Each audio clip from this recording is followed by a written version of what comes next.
Alrighty, I see now that it is 6:30, so I'm gonna go ahead and get started. Thank you everyone again for joining us with our series with cows.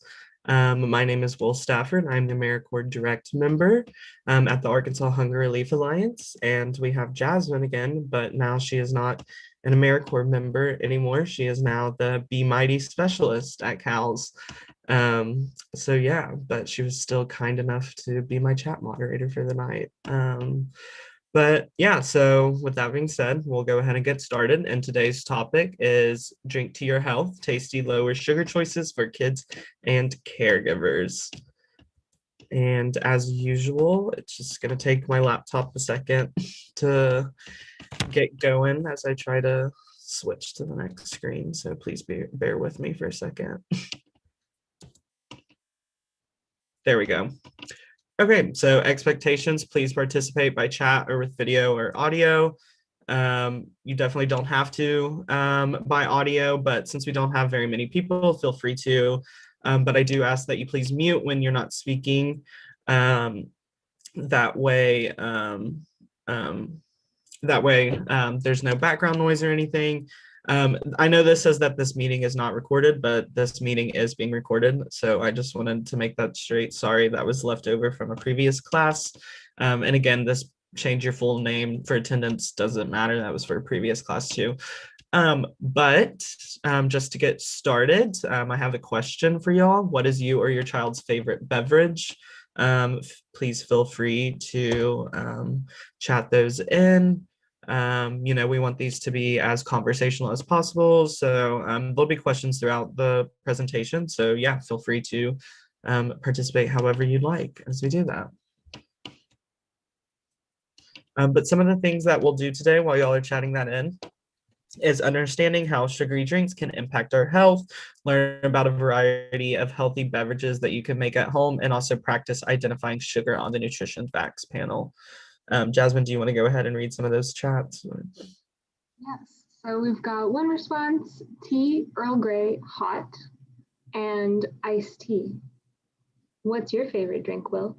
I don't, I was just thinking about that, and I don't think I have a favorite drink because I feel like I drink them all. I mean, I won't lie, I like my sodas. I like orange juice. I like tea too, any kind of tea really. Yeah, I don't know. What about you, Jasmine? Fans of beverages here.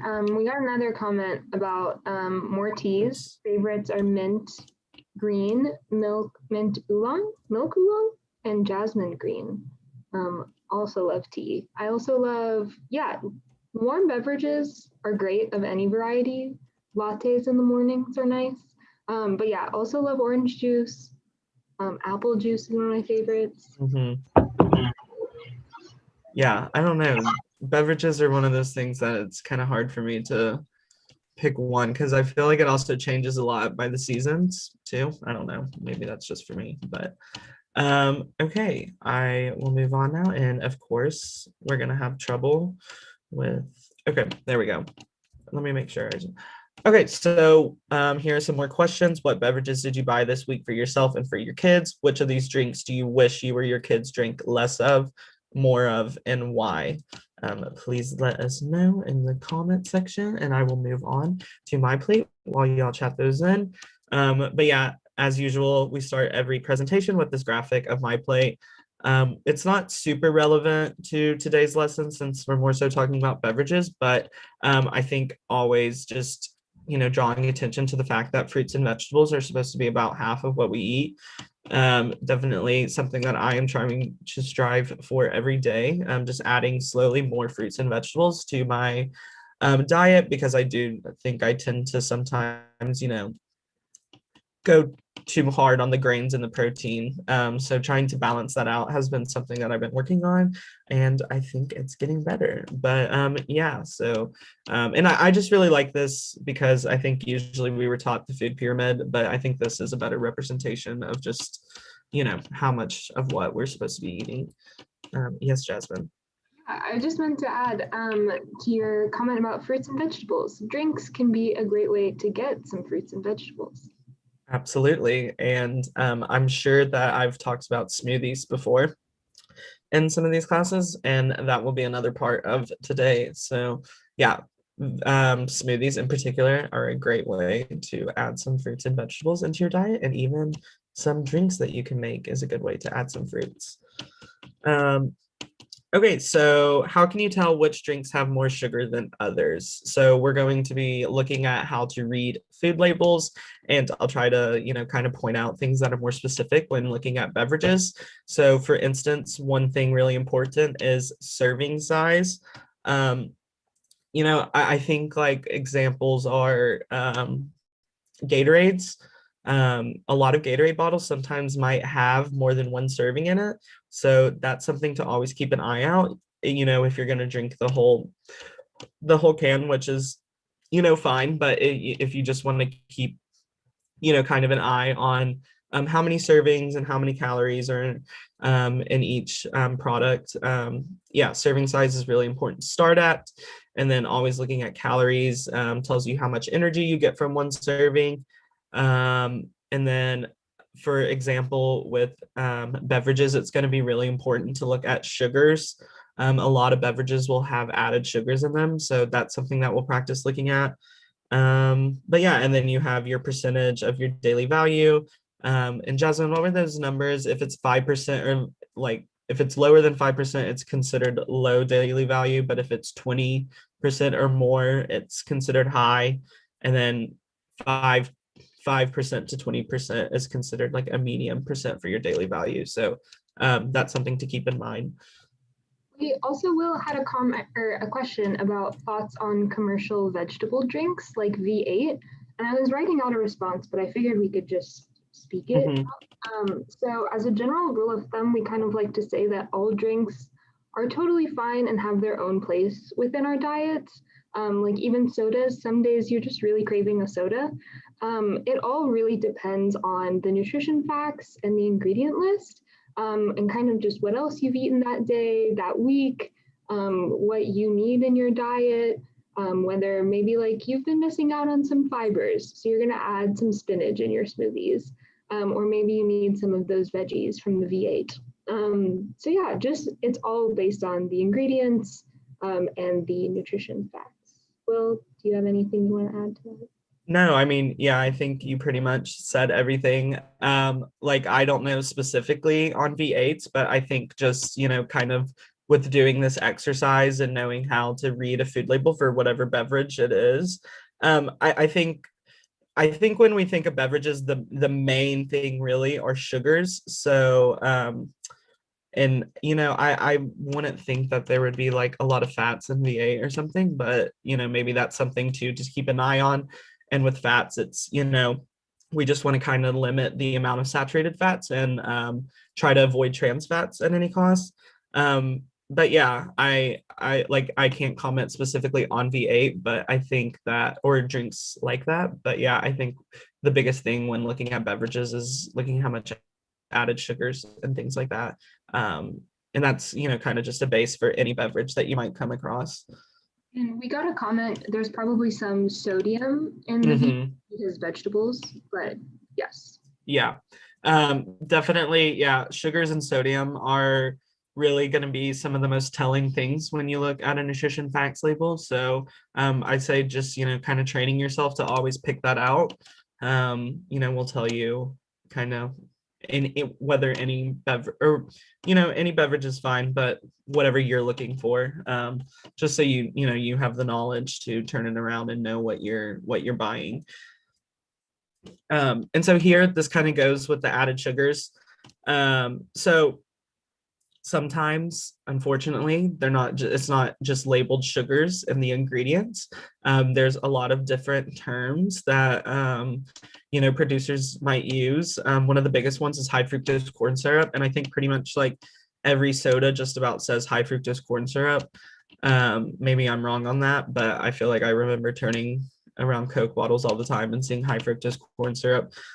So being aware of some of these different names, and when we're looking at the ingredients, it's important to remember that the first ingredient that's listed is the most abundant in the product, and it goes from greatest to least. Um, So we'll have some examples of different beverages to look at that we can, practice that. But yeah, so, be a sugar detective. Just because maybe the ingredients doesn't say sugar, it could say that, any of these other things, which is, practically the same thing. Oh, and also, sometimes it'll just say sugars, and then other times it'll say added sugars. So, obviously things like fruits have naturally occurring sugars. So you're going to have juices with sugar in it. But the biggest thing when looking at beverages is looking at those added sugars, because that's actually when the producer is just, pumping a bunch of extra sugar into their product just to make their, thing taste better. So don't be alarmed, if you do see sugars on a juice or something. That's, completely normal. All fruits have sugar. It's just really keeping an eye on those added sugars. And so I know we've gone through this in another class. Oops, sorry. So I won't spend too much time on it, but comparing unit prices is always a great way to, figure out what beverage you might get the best bang for your buck with. So as usual, in order to calculate the unit price and to compare to different products, you have to take the retail price, which is the number that you'll pay for the product, and then divide it by the number of units. So here we have a 15 ounce of peanut butter, and retail value is $1.99. So you take $1.99 and divide by 15, and you get 13 cents per ounce. And then it's also always important to know that if they're in different units, you'll have to convert one of them so you can compare them. So for instance, we have one in pounds and one in ounces. Here you can see in the top right that 1 pound equals 16 ounces.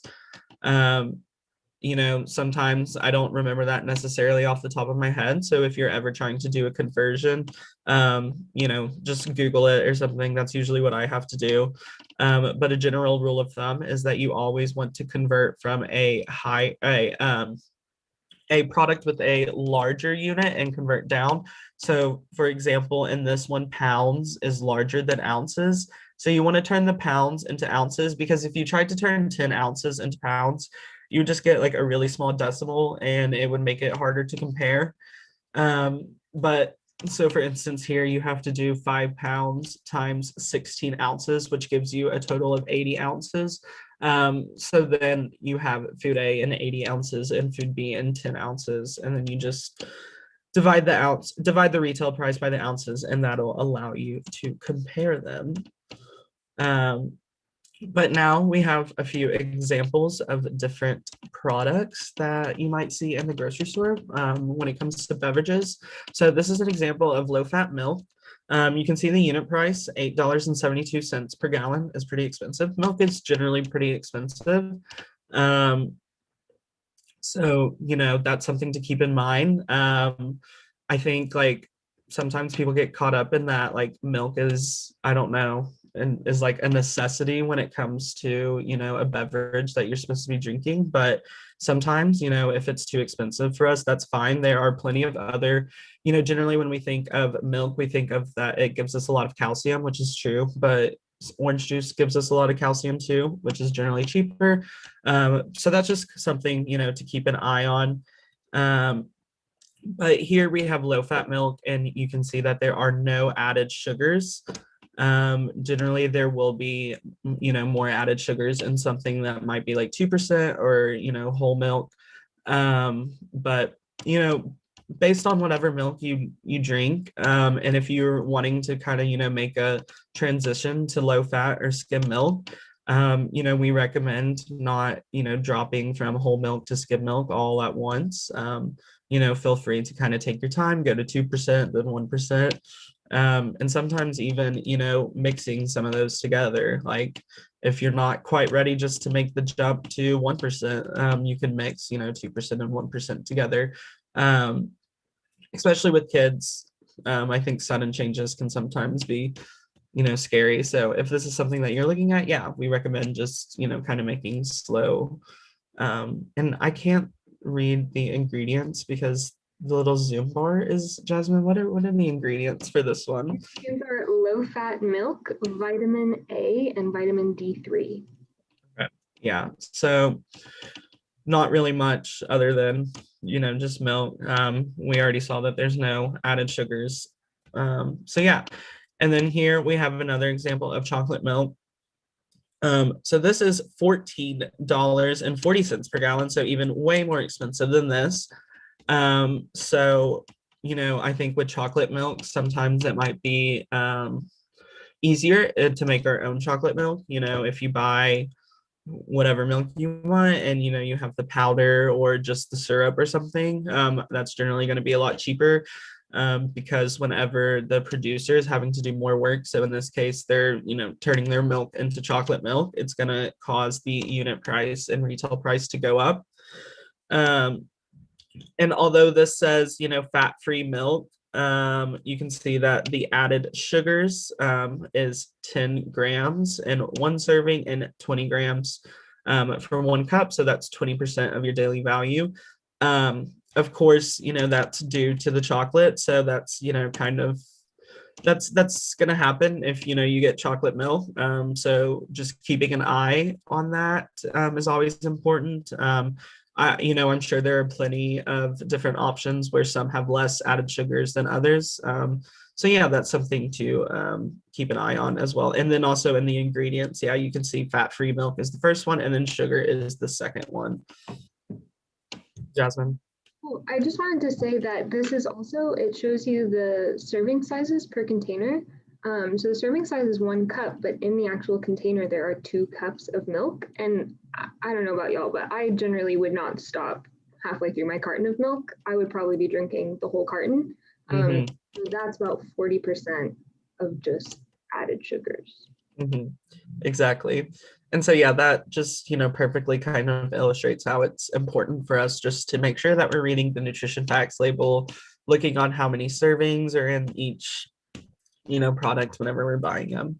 And if you do drink the whole thing, that's not a problem. It's this is just more about giving you the information that you need to know to make the choices that you have to. And so then here we have an example of almond milk. This is cheaper than the chocolate milk, and I just kind of include this because in case people are lactose intolerant or whatever, I can't drink almond milk since I'm allergic to almonds. But I know that, making almond milk is pretty popular and it's generally a lot cheaper, better for the environment too, I'm pretty sure. So just kind of, I don't know if anyone has any experience with almond milk and wants to comment on it for other people. But yeah, almond milk can be a great, substitute if because of dietary restrictions or something, your family member can't have regular milk.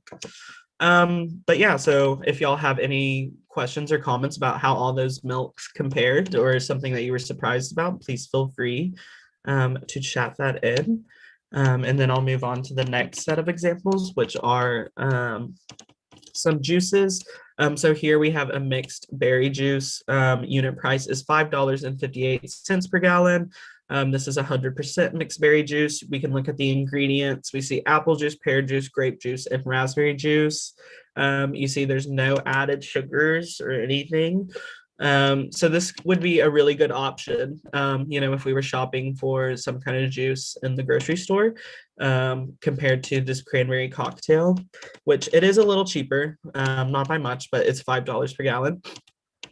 However, if you look at the ingredient list, you can see that the first ingredient is filtered water, and then the second one is high fructose corn syrup. So like that sheet we saw with all those different examples of different names for sugars, and then even after that in the fourth spot is sugar. So there's a lot of high fructose corn syrup and sugar.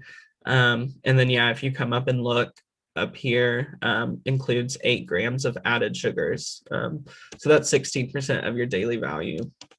So that's something to keep in mind when just looking between 100% mixed berry juice and then something that might be like a cocktail. Cocktail generally means that there's going to be lots of added sugar. However, if you do have like a cranberry cocktail in your house and you're wanting to maybe dilute some of that sugar, we recommend just diluting it with water or even like carbonated water or something to make, kind of like a fizzy drink. And then we also have this example of these juice pouches. So you can see that the unit price is $20.70 per gallon, which is way more expensive than the other two. Nutrition facts label wise, though, there's no added sugars. Ingredients are pretty much the same as the first option. So this is just kind of to show that if you are going to purchase things that are like prepackaged like this, it's best to do it when, it's like where you're handing a bunch out or it's for a road trip or something. But generally, things that are going to be individually packaged are going to be a lot more expensive. So we recommend, kind of for the house buying a jug. That way, you're saving a lot more money. And cutting down on a lot of waste too. But yeah, Jasmine, I saw that we have a few chats. I don't know if you want to go ahead and read those now. So we've got a question about, is there something you absolutely want to avoid? For example, high fructose corn syrup. And I wouldn't say necessarily that you want to at all costs avoid high fructose corn syrup, because we just subsidize a lot of corn production in this country, so it makes it a lot easier for us to make sugar out of the excess corn that we have. So it's not necessarily horrible, it's just another way to make sugar. Yeah, it just depends on your diet, your body, what it needs, how it makes you feel when you eat it. Yeah. Yeah, exactly.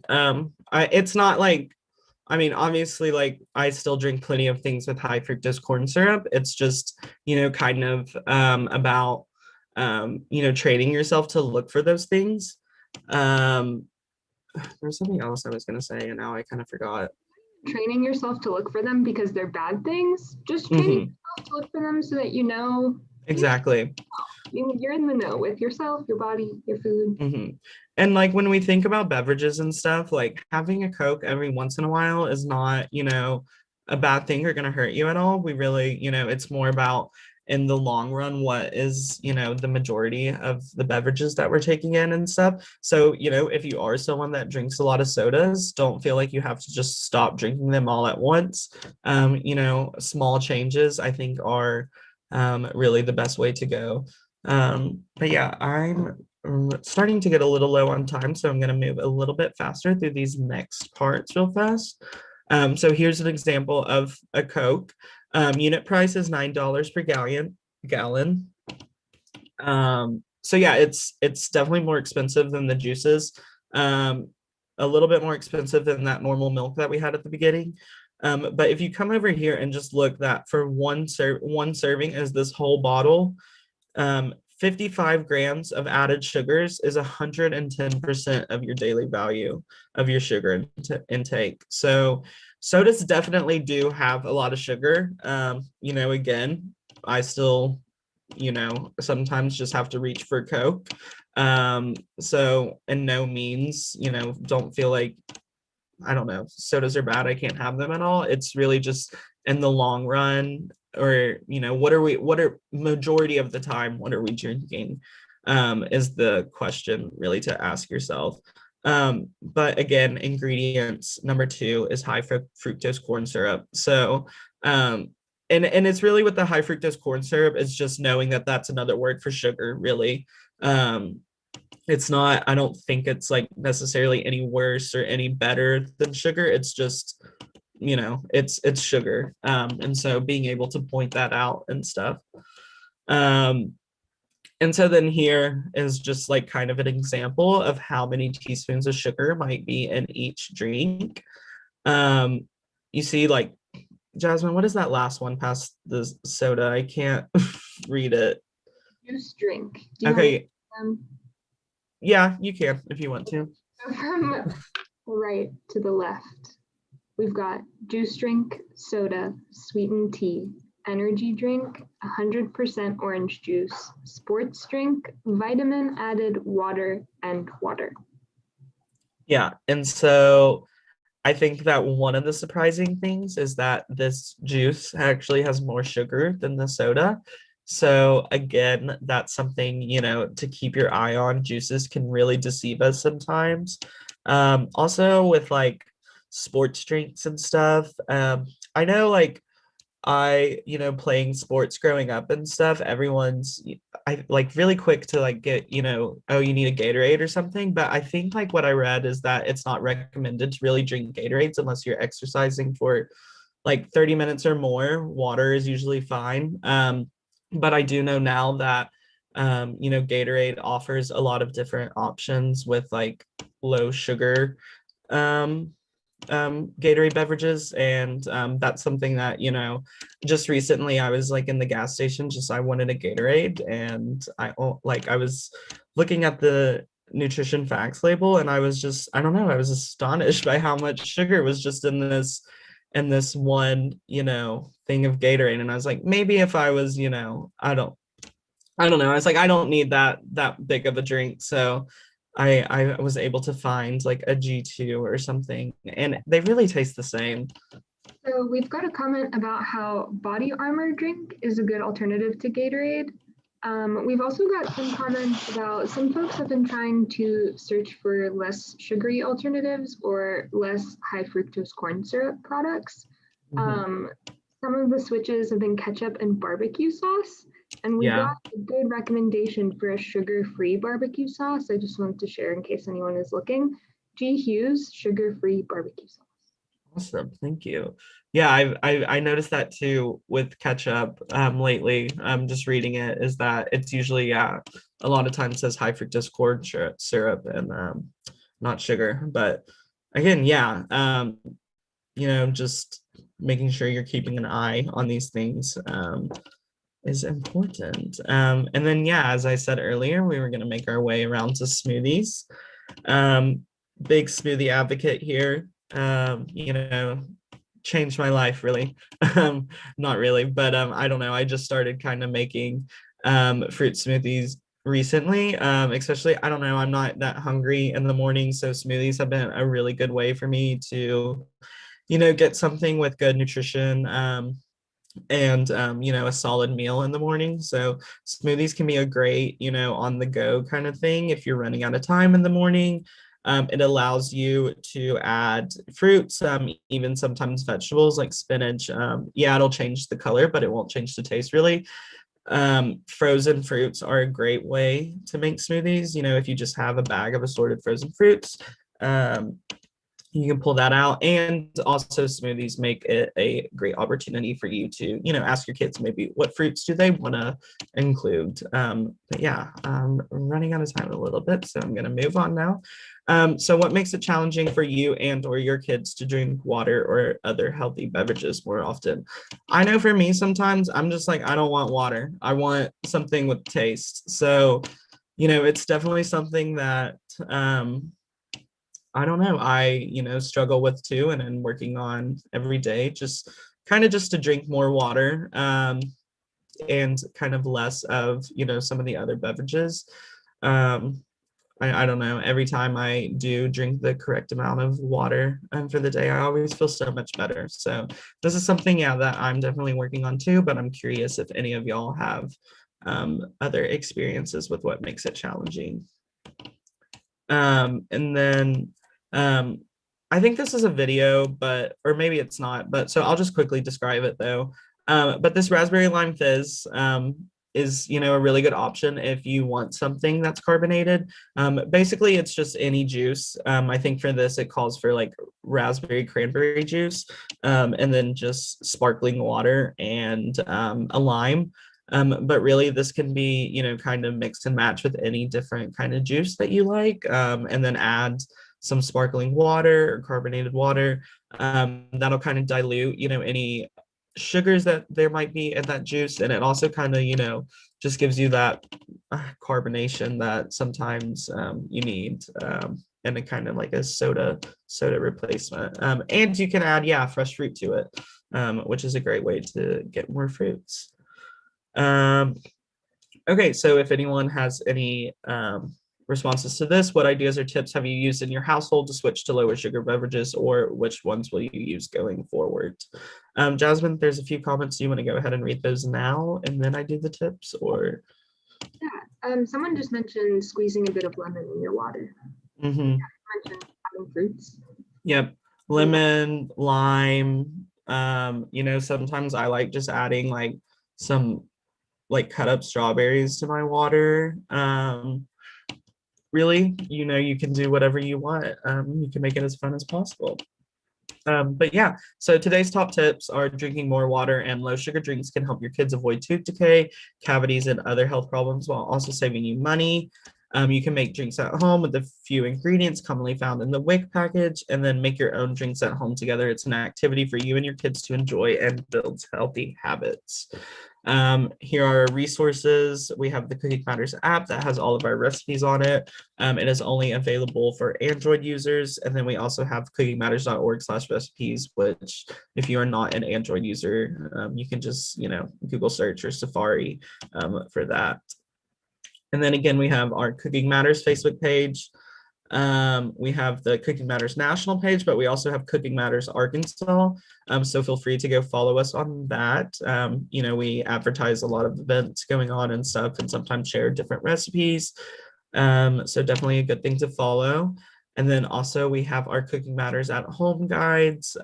Here is the link to these little booklets, which we have Cooking Matters at Home, Cooking Matters in Su Casa, and Cooking Matters at Home for Kids. These have, all kinds of little handouts and stuff, some that were in the presentation. So feel free to look at that. And then if you have any questions, please feel free to reach out to me, W. Stafford at arhungeralliance.org. Jasmine, if you would write that in the chat, or Samantha, our nutrition director, S. Statter at arhungeralliance.org. Probably don't reach out to Alex. This is his last week. I have to take that off now. But if you just want to say hey, feel free to reach out to him. But yeah, this will be his last week with us. But yeah, that's it for today. Jasmine, are there any leftover questions or comments? So all of these programs are on the CAL's YouTube channel. If you've missed any of them, you can go back and watch them. And we've got a question about where we can buy Nathan's soda made with love. So Nathan, let us know. I'm curious now.